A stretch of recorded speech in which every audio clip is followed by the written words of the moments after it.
Hey guys, my name is Nathina Antoinette, popping like your favorite bottle on my wet. So sit back and sip what I'm pouring for you today. Today's video, I am just going to recap how I found out I was pregnant with my second rainbow baby.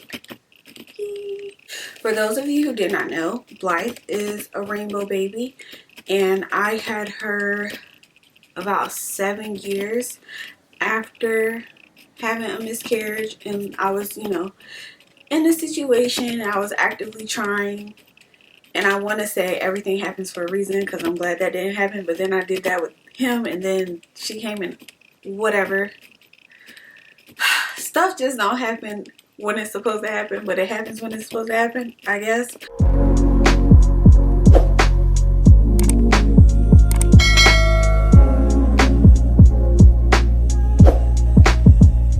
If you have been following my journey, you know that I found out I was pregnant in January of 2021, and I had my miscarriage at the end of March of 2021.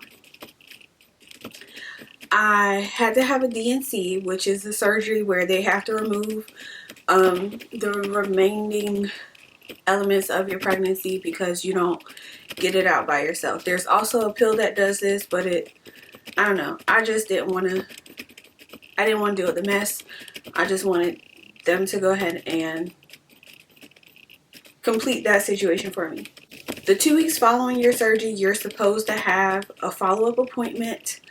I found out that I wasn't going to have anybody to keep Blythe, like literally the night before my morning appointment, so I had to cancel. My eyebrows did not go as planned, but we all have those days, so whatever.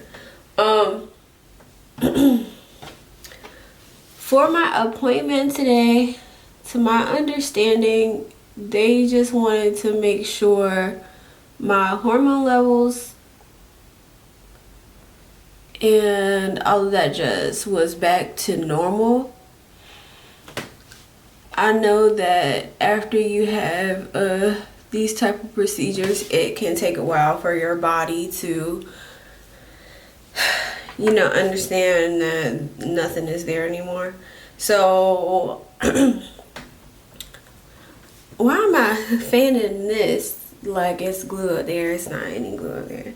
I'm going to go pick up a cheap little test to see what it reads. For a month now, I haven't really had so much of like a big appetite. I did do a fast for about 3 days because I didn't have an appetite. I was like, hey, I might as well take advantage of not wanting to eat and just fast. So I did fast for about 3 days to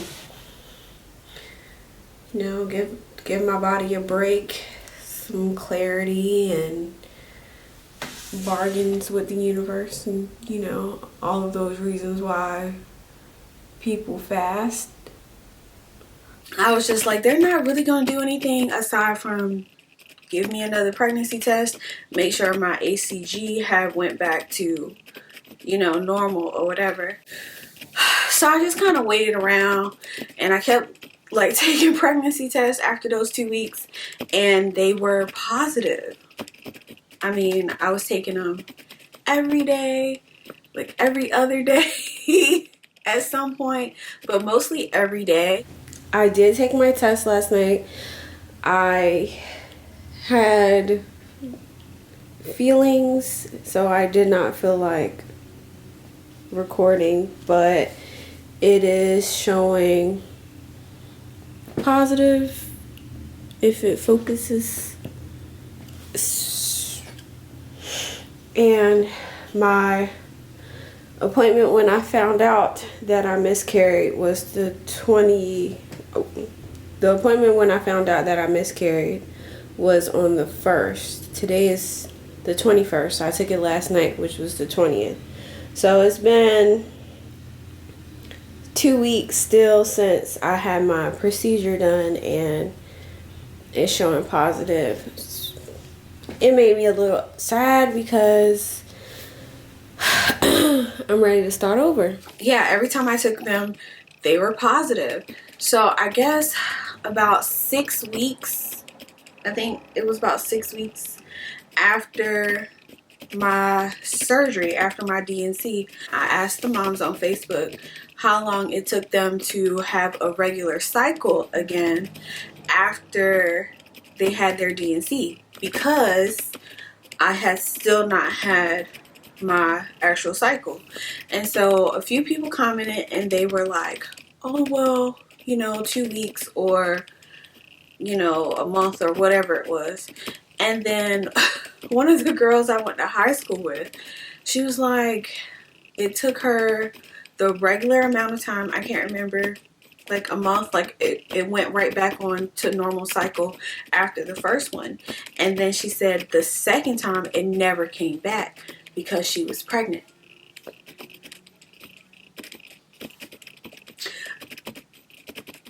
So of course I'm like, okay, but no, that can't be it, because the first time it took seven years, maybe a little bit more, for me to get pregnant again. So I was like, yeah, there's no way that could have happened that soon. So I went ahead and I made a doctor's appointment. They gave me a blood test. Of course, my urine tests were showing up positive. They had been positive for the whole 6 weeks or whatever following my surgery. When I went in for my appointment, she was like, we may have to just give you some medicine to get the rest of the HCG out, because what happens with certain women is that it will stick around like 35, just 35, 40, and that will make you test positive on a pregnancy test. So we're going to give you a blood test. So then they took my blood, gave me the blood test or whatever, and I have the patient app where you can see all your test results before your doctor even calls you. So it came back, it was over like 35,000 whatever the proper measurement is of the HCG hormone in my system. And so I it was given the explanation, and it was like between 5 to 8 weeks pregnant. And I was like, that can't be right though, because how could that happen so soon? So I went, they called me, I guess they called me like that Monday or Tuesday. My appointment was like a Thursday or something like that. They called me like that Monday or Tuesday and was like, yeah, we need you to come in one day this week so that we could give you an ultrasound. And so I was like, okay.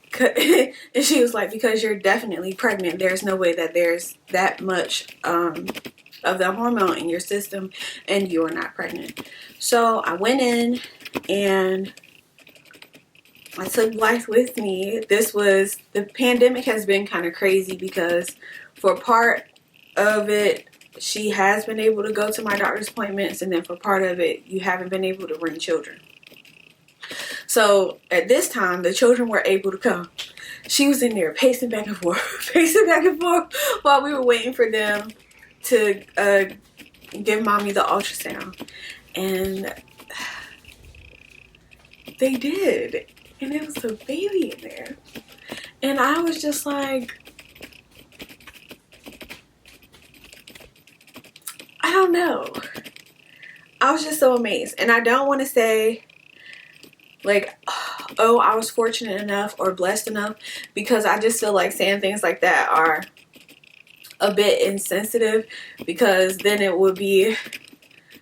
it's like, well, what about people who aren't able to, like, right after they have a miscarriage or they have a few miscarriages? Like, I don't want to say that and then they're like, well, I'm unfortunate or I'm not blessed.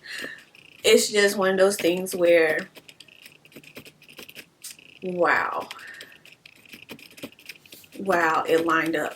And so what happened was, I didn't actually wait like the full 2 weeks after my surgery to start trying again, if you know what I mean. Because I'm getting older, and I'm just like, if I'm going to do this, I need to do this. And, so I think I waited about a week. And then, because the bleeding had stopped, so once that stopped for that first week, I was like, we're going to do this. But then it started again, so then we had to stop. But yeah, so I actually got pregnant the week after I had my D&C. And that's that story. As exciting as it was, it really did make the first trimester super hard. Well, not even the first trimester, but I'll talk about that in another video. In the meantime, do you have any stories you would like to share about finding out you were pregnant with your rainbow baby? Leave a comment down below. Be sure to like and share this video and subscribe to my channel. I'll see you guys in my next video.